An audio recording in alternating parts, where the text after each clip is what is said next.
নিজে মারা যাওয়ার আগে বলে গেছে যে আমার রেখে যাওয়া সব সম্পত্তি আমি দুনিয়া বড় মসজিদকে দিয়ে দিলাম। একজনে বলল, কেন?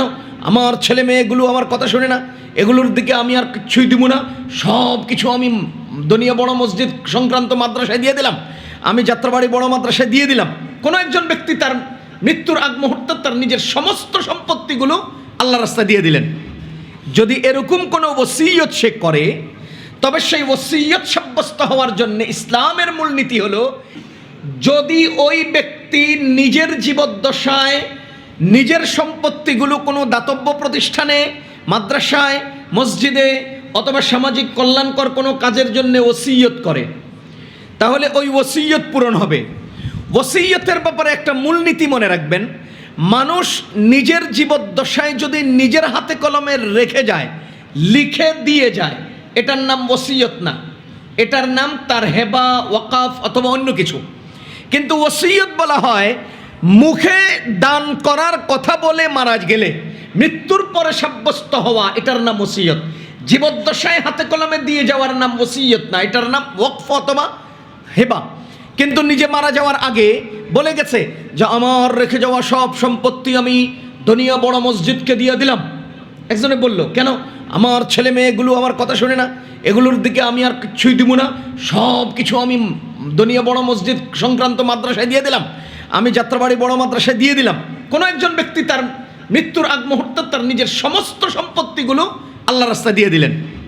যদি এরকম কোনো ওসিয়ত সে করে, তবে সেই ওসিয়ত সাব্যস্ত হওয়ার জন্য ইসলামের মূলনীতি হলো, ইসলাম একথা বলে নাই, বলেন তো সম্পদের মালিককে? সবাই বলেন সম্পদের মালিককে। আর আমরা যে আলোচনা করতেছি, এই আলোচনার মধ্যে বন্টনের নীতিটা নির্ধারণ করেছেন কে? আল্লাহ। সুতরাং আল্লাহ তাআলা, কেউ একজনে বলল যে আমার জীবনের যত অর্জন, আমার রেখে যাওয়ার যত সম্পদ সব আমি আল্লাহর জন্য দিয়ে দিলাম। আল্লাহ বলেন না, সম্পদ আমার, বন্টন নীতি আমার, তুমি দিয়ে দিলাম কইলে দিয়ে দেওয়া হবে না। ওসিয়তের মূলনীতি হলো তার রেখে যাওয়া সম্পত্তির 1/3 ওসিয়ত হয়। যদি কেউ বলে আমার সমস্ত সম্পদ দিয়ে দিলাম, তবুও 1/3 দেওয়া হবে, সব দেওয়া হবে না। কারণ আমার আল্লাহ 3/1 অতিরিক্ত নেন না, এটা গ্রহণ করেন না। কারণ সেই লোকটা মারা যাওয়ার সময় তার ছেলে রেখে গেছেন, মেয়ে রেখে গেছেন, স্বামী স্ত্রী রেখে গেছেন, অথবা ভাই রেখেছেন, বোন রেখেছেন, মা রেখেছেন, বাবা রেখেছেন। এই যে ব্যক্তিরা আছেন, এদের হকটাকে সে কর্তন করে সব আল্লাহর রাস্তায় দিয়ে দিবে। আল্লাহ বলেন না, তোমার সব সম্পদ আমি গ্রহণ করলাম না, তোমার ওসিয়ত পূর্ণ হবে। সমস্ত সম্পদ বন্টন ওসিয়ত করলেও কার্যকর হবে 1/3 থেকে। এবার আপনারা বলেন তো, এই লোকটার কাছে 100 ভাগ সম্পদ আছে, 1 ভাগ ওসিয়ত করলে কতটা সাব্যস্ত হবে? 1 ভাগ। যদি 33 ভাগ ওসিয়ত করে, 33 ভাগ। যদি 33-এর অতিরিক্ত করে, 33 ভাগ। যদি 100 ভাগ করে, 33 ভাগ। যদি 70 ভাগ করে, 33 ভাগ। যদি 50 ভাগ করে, তাও 33 ভাগ। কেন? এইটার সীমানাই 33। যেমন উদাহরণস্বরূপ, আপনারা বলেন তো, ইসলামী শরীয়তে তালাক দেওয়ার কোনো বিধান আছে না নাই? তালাক, ইসলাম যে এই বিধানটা রেখেছে, আমি কোনো এক সময় যদি সময় সুযোগ হয় আপনাদের পক্ষ থেকে প্রশ্ন আসলে আমি তালাক সংক্রান্ত ইসলামের যে দিক নির্দেশনা, এখানে যে রহস্যগুলো লুকিয়ে আছে, এগুলো আলোচনা করবো ইনশাল্লাহ। শুধু এটুকুন, তালাক সর্বোচ্চ কয়টা দেওয়া যায়? বলেন বলেন। 3টা।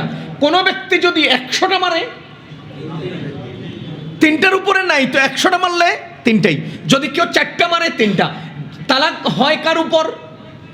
স্ত্রীর উপর।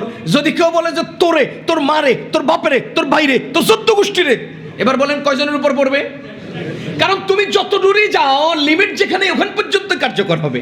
তুমি যত উপরে যাও, অতটুকুন যাবে না তো, 3 সংখ্যা, এই সংখ্যার উপরে যাবে না। তুমি 3000টায় তালাক দিলেও 3টাই পড়বে। এবার আপনি বলেন, মারা যাওয়ার আগ মুহূর্তে কেউ যদি ওসিয়ত করে, তার ওসিয়তের সময় সর্বোচ্চ সীমা কদ্দুর?